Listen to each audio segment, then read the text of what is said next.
ನಮಸ್ಕಾರ ವೀಕ್ಷಕರೇ, ಭೀಮಾ ನಡೆ ನ್ಯೂಸ್ಗೆ ಸ್ವಾಗತ. ಇಂದಿನ ಪ್ರಮುಖ ವರದಿಗಳು. ಬಾಗಲಕೋಟೆ ಲಾರಿ ಚಾಲಕನ ನಿಯಂತ್ರಣ ತಪ್ಪಿ ಅಪಘಾತ, ಭಾರೀ ಅನಾಹುತ ತಪ್ಪಿತು.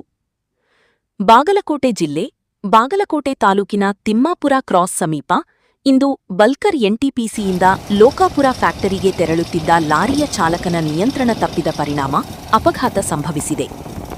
ಲಾರಿ ರಸ್ತೆ ಬದಿಗೆ ಜಾರಿದ ಪರಿಣಾಮ ವಾಹನಕ್ಕೆ ಹಾನಿಯಾಗಿದೆ.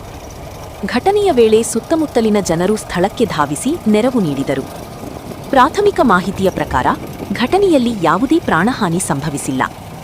ಅಪಘಾತಕ್ಕೆ ಚಾಲಕನ ನಿಯಂತ್ರಣ ತಪ್ಪಿದ್ದೇ ಕಾರಣ ಎನ್ನಲಾಗಿದೆ. ಘಟನಾ ಸ್ಥಳಕ್ಕೆ ಪೊಲೀಸರು ಭೇಟಿ ನೀಡಿ ಪರಿಶೀಲನೆ ನಡೆಸಿದ್ದು, ಪ್ರಕರಣ ದಾಖಲಿಸಿಕೊಂಡು ಹೆಚ್ಚಿನ ತನಿಖೆ ಕೈಗೊಂಡಿದ್ದಾರೆ. Ground report, Bagalkot.